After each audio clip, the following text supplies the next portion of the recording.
Luz no caminho e paz no coração de todos os que acompanham o nosso Diálogo Espírita.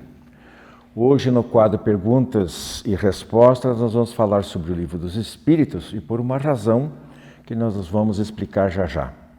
E eu garanto para vocês que tem muito espírita, mas muito mesmo, que não sabe responder as 8 ou 9 questões que nós vamos estar trazendo aqui para vocês. Completa o nosso programa de hoje, o quadro Pensar, Aprender e Viver, com o francês Jean-Jacques Rousseau e o Dalai Lama, líder budista tibetano. Um aborda a questão do comando da consciência e das paixões e o outro sobre a paz interior. Agora para vocês, Diálogo Espírita de número 630, realização da Associação de Divulgadores do Espiritismo do Paraná.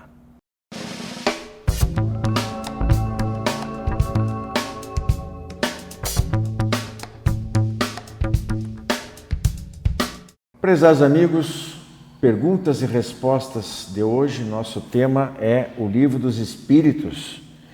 E por que isso? Porque ontem foi comemorado, digamos assim, o lançamento do Livro dos Espíritos, e nós nem quero adiantar senão eu vou começar a dar respostas aqui.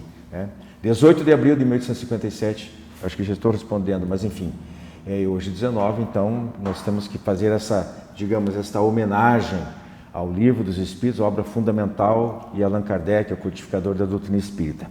Elaboramos aqui 8, 9 questões, a 9 eu reservei para mim, se for o caso, mas não são dados imprecisos. Pergunta para a Andréia, primeiro. Quem escreveu o Livro dos Espíritos? Nosso querido Hippolyte Léon Denisard Rivaio, conhecido como Allan Kardec, o codificador da doutrina. Ele fez, na verdade, um estudo muito meticuloso, muito sério, muito científico, organizando a resposta de inúmeros médiuns que foram interrogados e que participaram, e os espíritos respondiam às questões que foram formuladas pelo codificador. Então, é um dos livros mais importantes do Pentateuco, que seriam umas 5 obras da codificação. Temos bastante a falar desse livro. E é o primeiro, né? Exato, é o primeiro. É o começo de tudo, é o Livro dos Espíritos. Você quer falar um minutinho sobre isso antes de passar para outra pergunta? Não? Acho que dá para incluir na outra. Uhum. Então lá vai. Qual a data e local de lançamento? Até já... spoiler. Todo mundo sabe, né? 18 de abril de 1857 foi lançada a primeira edição do Livro dos Espíritos. É interessante que o editor, o Eduardo Danty, por influência da mãe dele, né, aceitou editar o livro, embora Kardec pagasse foi as suas despesas, pagasse todas as despesas, senão não teria aceito, mas foi impresso fora de Paris. Foi impresso em Saint-Germain-en-Laye, na tipografia de B, mas foi lançado na Galeria d'Orléans, do Palais Royal, em Paris, pelo editor Danty. Nessa primeira edição foi esse o editor, mas as edições posteriores, né, refundidas, ampliadas, etc., foram lançadas, a segunda em março de 1860, pelo editor Didier e também Ledoyen, e o impressor, a partir daí, já foi o Bordier, que foi até a última edição do tempo de Kardec, o impressor do Livro dos Espíritos. Essa nova edição foi já coordenada com muito mais qualidade, muito mais ampliada pelo Didier, e foi refundida, né, após 2 anos de pesquisa a mais pelo Kardec. A 3. Quanto tempo Allan Kardec levou para elaborar o Livro dos Espíritos? Coloquei até o termo elaborar, porque com essa participação assim de muitas mensagens, transcrições, etc., mas foi ele que colocou realmente no papel, né? Quanto tempo? Ele sistematizou e ele demorou em torno de 20 meses, mas há registro de mais tempo. Por exemplo, tem registro de 3 anos, de 4 anos, então essas informações que a gente busca, às vezes, nas fontes, né, vão variar de alguns autores vão defender que ele demorou 4 anos para organizar, o que parece muito, mas 20 meses eu acho que está dentro desse critério aí, um pouco mais fidedigno. Ele comparou as respostas, analisou de acordo com os critérios de razão, de lógica, de bom senso, de universalidade, que depois a Rose vai abrir um pouco mais, né? E a edição definitiva desse livro foi composta de basicamente 4 partes, né? As causas primeiras, o mundo espiritual, as leis morais e as esperanças e consolações. Isso até já é uma pergunta que está mais à frente, sem dar né? spoiler. Já deu De você mesmo. Não sei se... Eu sei também, há às vezes controvérsia até em relação ao próprio nome completo e correto do professor Hipólito, né? Mais tarde usando o pseudônimo de Allan Kardec. Parece que o marco mais comumente considerado como início do trabalho da codificação foi a partir da primeira reunião que Kardec assistiu na casa da senhora Planimazon, que foi em maio de 1855. Então, de maio de 55 para abril de 57 são 19, 20 meses realmente, né? Rose, por que este livro é o mais importante da doutrina espírita? Porque ele traz um resumo, né, de todos os princípios doutrinários. Ele traz a parte filosófica, a parte experimental científica, alguma coisa sobre, alguns toques sobre a comunicabilidade dos espíritos nas edições posteriores, né, e alguma coisa do aspecto da ligação com Deus, da existência de Deus também. Vamos usar as próprias palavras que Kardec escreveu no frontispício do livro para vermos do que ele trata, por que ele é o mais importante. Porque ele tem os princípios da doutrina espírita sobre a imortalidade da alma, a natureza dos espíritos e suas relações com os homens, as leis morais, a vida presente, a vida futura e o futuro da humanidade, segundo o ensinamento dado pelos espíritos superiores com auxílio de diversos médiuns, recolhidos e ordenados por Allan Kardec, fecha aspas. São as palavras dele, né, para definir ou conceituar o conteúdo do Livro dos Espíritos. Imaginem um livro que fale sobre a imortalidade da alma com respostas dos próprios imortais. A natureza dos espíritos, né, deduzida das comunicações, mas também declarada por eles mesmos. As leis morais, a vida futura, o futuro da humanidade, todos os assuntos relevantes que sempre intrigaram e instigaram a filosofia, o pensamento humano sobre a nossa natureza real e a duração da vida que se prolonga, né, ao infinito, não da eternidade, mas que nunca acaba, estão no Livro dos Espíritos. Vale a pena estudar. Eu perguntaria, só isso? Não, porque a gente conhece, né, dentro da literatura, estamos falando de livro, dentro da literatura mundial, grandes pensadores, grandes filósofos, desde os pré-socráticos, que de alguns só sobraram alguns fragmentos, as obras incompletas, mas depois, né, muitos com as obras completas que escreveram verdadeiras enciclopédias, indivíduo só. Mas daí qual é a diferença? A diferença é que Kardec não falou apenas de si. Ele pegou todo esse material, né, vindo por revelação dos espíritos. Tanto que ele diz que a doutrina espírita, a codificação espírita, era um trabalho de dupla elaboração. Divina, porque a iniciativa tinha partido dos espíritos em trazer, ele não começou fazendo evocações à torta e direito lá. Pelo contrário, ele foi chamado a atenção dele por várias pessoas antes desse período propriamente dito de trabalho da elaboração. Ele já vinha em contato com esse tipo de situação, ele duvidava, ele era cético. E ele foi olhando aqui, pesquisando, assistindo, conversando, e daí ele resolveu investigar. Ele não provocou essas situações. E a outra situação era a elaboração humana, porque realmente tinha passado por ele e por todo o trabalho dos médiuns. Então era um ponto de encontro de trabalho de iniciativa divina e de elaboração humana. E então por isso que realmente a gente percebe toda essa grandiosidade, o valor, o conteúdo. Não há divagações, não há especulações, elucubrações filosóficas. talvez seja isso, talvez seja aquilo. Não, ele compilou e... Respostas taxativas, né? Taxativas, né? Bom, a pergunta seguinte, de novo, né? É natural que a gente acaba até avançando um pouquinho de uma questão para outra, né? A pergunta que coube aqui para André na sequência é essa.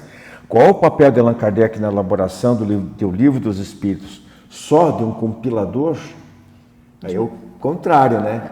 Que não é só de compilador, deu a sua contribuição muito grande também. Né? É a genialidade do Kardec, a forma como ele organizou as questões, a formulação de cada pergunta, porque ele fazia perguntas de uma inteligência muito... que nós até hoje, quando a gente lê o livro, a gente pensa, puxa vida, né? A gente fica admirado com aquela perspicácia dele em fazer, em formular. Então, além de criar as perguntas, ele fez um estudo sistemático, de uma maneira científica, sem que houvesse, mesmo depois de muito tempo, margem para que as pessoas dissessem que ele errou, por exemplo, que teve um erro metodológico na forma como ele compilou.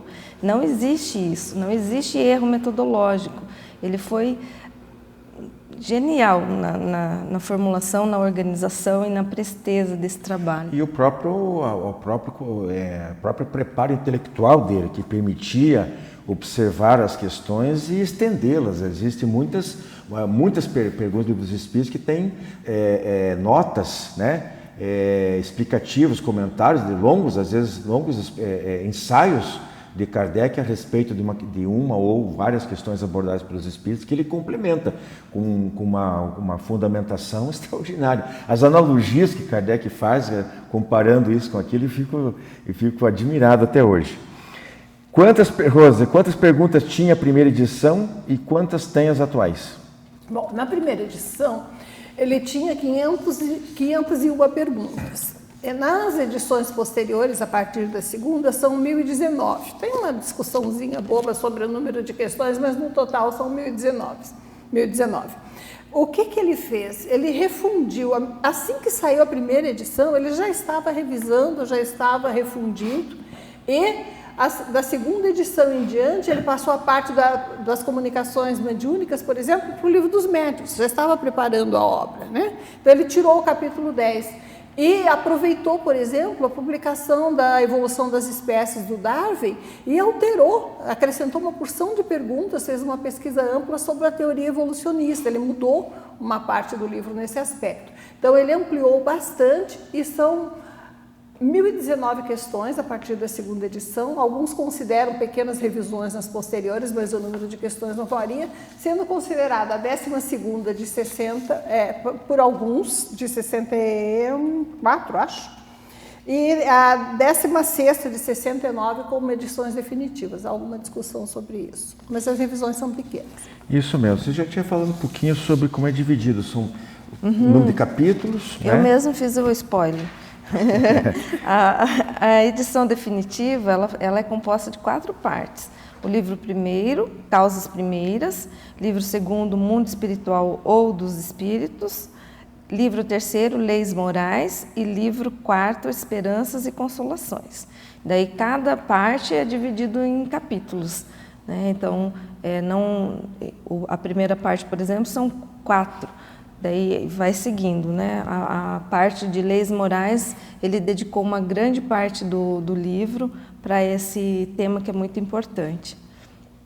Isso. Nossa penúltima questão, que é praticamente a última, eu vou responder a última e vou deixar vocês se divertirem com a 8. Eu coloquei aqui, gente, a pergunta é a seguinte: quantos exemplares do Livro dos Espíritos já foram vendidos aproximadamente no Brasil? O dado mais recente que eu tenho, e é incompleto, é só para ter uma vaga ideia. Não sei se vocês têm alguma informação mais completa. Nem de longe. Parece que não existe mais a ADELER, que era uma associação de divulgadores e editores espíritas, acho que não tem mais. Bom, a última informação que eu tenho só da Federação Espírita Brasileira é de 2014, tá? 2.107.000 exemplares vendidos, tá? No Brasil? No Brasil. Mas há várias outras editoras, como a Petit, como a M, como a LAC, a ID, etc. Então, mas a FEB é a principal, é a que mais exemplares imprimiu e comercializou. 2,14, se vão mais de 10 anos, deve ter aumentado bastante. Talvez a gente poderia chegar numa contagem de 2,5 milhões, talvez até 3 milhões, não sei. A pergunta última é a seguinte: qual o critério usado por Allan Kardec para usar as respostas dos espíritos no livro? Bom, nós tínhamos que ver que Kardec queria usar métodos científicos, a racionalidade. Ele não tinha como produzir as manifestações mediúnicas a sua livre vontade, porque os espíritos são inteligências livres. Então ele usou os médiuns como uma espécie de periscópio para pesquisar o mundo espiritual. E são as palavras dele mesmo, que vale a pena repetir. Primeiro critério, da razoabilidade. O primeiro critério é sem contradita o da razão, ao qual cumpre se submeta sem exceção tudo que venha dos espíritos. Toda teoria em manifesta contradição com o bom senso, com uma lógica rigorosa e com os dados positivos, deve ser rejeitada, por mais respeitável que seja o nome que assine essa resposta ou essa comunicação. E o controle universal. Ele põe: uma só garantia séria existe para o ensino dos espíritos: a concordância que haja entre as revelações que eles façam espontaneamente, servindo-se de grande número de médiuns estranhos uns aos outros e em vários lugares. O que ele fez? Reuniu as comunicações de médiuns espontâneos de diversos lugares e foi compilando aquilo que seria a estrutura da filosofia espírita. Mas ele ainda tomou um cuidado extra, usando uma espécie de semelhança à replicabilidade que precisa existir no controle científico. Ele mandou as questões mais espinhosas novamente para outros médiuns em outros lugares e ainda submeteu a revisão final da edição compilada aos espíritos comandados pelo Espírito de Verdade, através da médium Emance de Faux, principalmente, e até o fim, tudo que contrariasse a razão ou não fosse de controle universal, ele não incluiu nas obras básicas. Isso aí, meus amigos, 168 anos de O Livro dos Espíritos. Paz a todos. Jornal Comunicação Espírita, Diálogo Espírita completa 12 anos no ar e estreia novo quadro, editorial, os genes da mediunidade e o espiritismo e a antimatéria. Em palavras dos espíritos e dos espíritas, evolução espiritual. Em Trocando em Miúdos, frases marcantes sobre a justiça e a oração. Em Conexões e Reflexões de A a Z, o joio e o jugo. Jornal Comunicação Espírita. Assine e recomende.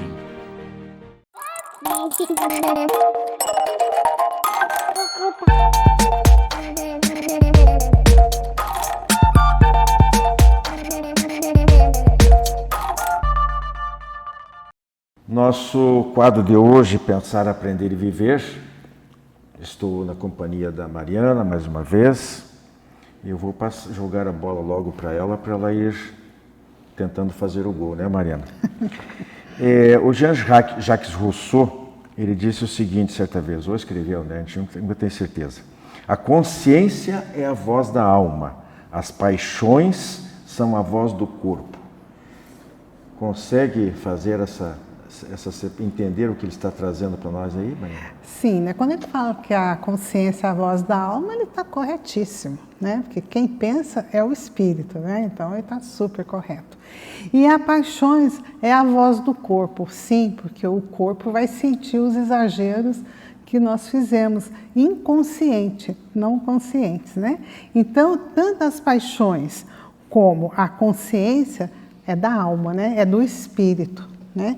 Então, quando ele fala assim que a consciência é a voz da alma, realmente, quando nós temos a consciência, e que momento nós temos essa consciência, né? Quando nós nos autoconhecemos, quando nós paramos para fazer as nossas reflexões, né? Para poder separar o certo do errado, o bem do mal, isso é ter consciência. Agora, as paixões é um sentimento de exagero, é um apego. Né? As paixões, ela tem também o seu lado positivo, mas quando ela torna-se exagerada, ela é prejudicial ao corpo. Então, o corpo vai sentir, mas não que o corpo é que pensou e que tem as paixões. Quem tem as paixões é o espírito, né? Então, lá no livro O Céu e o Inferno, nós vamos ver lá no capítulo 7º, quando fala que a carne é fraca, mas o espírito é forte. Não, a carne não tem nada a ver, né? E o espírito também não é forte, porque se ele se deixa se arrastar pelas paixões, então ele também não é forte, né? Porque o organismo, ele está ali à mercê do espírito, né? Naquela questão assim, o corpo, ele vai sentir o reflexo do comportamento desse espírito, dessa consciência que o espírito tem, né? Do autocuidado. A consciência, eu sempre digo que a consciência sussurra e as paixões gritam. A consciência, para que a consciência fale, nós temos que parar para ouvi-la. Sim, para refletir. Tem gente que a consciência até que tenta resmungar lá e dizer, olha, está errado, mas o indivíduo simplesmente passa por cima, sufoca, anestesia, adormece a consciência, né? Eu sempre me pergunto, pessoas que deveriam, vamos dar nomes aos bois aqui, né? Os políticos brasileiros em particular, porque lá fora a situação é bem diferente. Estava lendo agora, ontem, se não me engano, uma mensagem acho que é presidente da Croácia, os exemplos que ela deu de cortar as gás, uma maravilha. Nós estivéssemos aqui, seria o paraíso. Aí sim, poderíamos dizer que aqui é o coração do Evangelho, como é que é? O coração do mundo, a pátria do Evangelho, né? Só falta isso, só falta pessoas de bem aqui, governantes. Então, é muito diferente essa situação. E as paixões, contrariamente, elas, como são muito impetuosas, né? Elas são mais difíceis de controlar. A consciência fica num cantinho. Eu falava dos políticos, né? Como é que essas pessoas dormem à noite? Eu não sei como é que consegue. Sinceramente, não consigo. Porque a maneira como eles administram, né? E eu falo de modo geral, né? Administradores públicos. É uma coisa impressionante, porque eles estão vendo as dificuldades que o país atravessa e eles não cansam de se darem mais aumentos e mais aumentos, penduricários, salários astronômicos completamente fora do que determina a lei, do que limita a lei, e eles continuam fazendo, desafiando e não tem a menor vergonha. Eles fazem assim, na maior cara de pau, como se diz. É um desprezo total pela vida humana, pelas necessidades daqueles que são mais carentes. Então, eles estão sendo movidos pelas paixões, né? E acho que, não sei se você concorda, mas eu acho que toda vez que um grita, no caso demais, o inverso acontece com a consciência, né? Um sufoca o outro, né? Um vai sufocando, né? Porque quando eu deixo as paixões tomarem conta, eu perco a consciência, né? Do certo e errado, eu perco o respeito pelo meu semelhante e eu cometo essas barbaridades que nós estamos assistindo hoje no nosso país. Infelizmente, uma violência, uma corrupção, né? Sem freio. Não há respeito pela vida, pela dignidade das outras pessoas, né? Isso. Bom, a segunda, Mariana, é do Dalai Lama, né? Líder budista lá do Tibete, uma parte lá que deveria ser independente, mas pertence oficialmente à China, estão há anos tentando resolver aquele problema. O Dalai Lama, que são vários, né? Nós estamos falando do atual. Do atual, isso. Um desencarna, o outro vem e assume o mesmo nome, porque não é o nome, de fato, deles. Civil, né? Não deixe que o comportamento dos outros destrua a sua paz interior. Opa! Como hoje nós estamos tão fragilizados pelas mídias sociais, né, que nós nos deixamos, às vezes, nos abatermos, né? Então, nós devemos ser muito vigilantes, né? Então, lembrando a máxima lá, orai e vigiai, ou vigiai e orai, né? Então, tem essa brincadeira, esse trocadilho, mas nós devemos nos manter retos, firmes nas nossas convicções, fazendo reflexões, porque às vezes nós podemos estarmos adotando uma verdade que, no fundo, ela é uma mentira, né? Que eu estou acreditando em algo, defendendo algo e que, na verdade, ela é uma mentira. Então, mas nós devemos, nas questões dos sentimentos, nas questões das relações, né? Não deixar, né, o sangue ferver, né? Ser pavio curto. Então, eu estou indo e, de repente, uma pessoa fala alguma coisa, aquilo eu já explodo. Né, e fala, não, mas é ele que é culpado, é ele que me tirou do sério. Não, eu que já não sou séria. Né? Então, nós devemos sim vigiar os nossos sentimentos, a nossa conduta, e através ali da meditação, do autoconhecimento, né, de ponderarmos. Né? Então, nós não deixarmos nos contaminar. Não é porque uma pessoa faz determinada coisa errada que eu também vou fazer, vou deixar me levar para fazer, para ficar bem ali, para ter uma amizade, para ter. Então, se nós estamos numa sociedade corrupta que não respeita, eu não vou também me tornar corrupta só porque eu estou no meio. Então, isso é não se deixar se contaminar, né? Não deixar que o comportamento dos outros venha destruir a nossa paz. Né? Então, me lembrando também da máxima lá do Evangelho segundo o Espiritismo, e que vai também dizer que está lá, né, em Marcos, está em João, que vai falar, não turbe o vosso coração. Né? Jesus, crede em mim, crede em Deus. Né? Então, quando nós temos aquela determinação, aquela confiança, aquela certeza da nossa honradez, nós não nos contaminamos, nós não nos deixamos contaminar pelo mau humor do outro, pelo mau proceder do outro. A gente falou, acabamos de falar sobre consciência, né? E ele fala aqui de paz interior.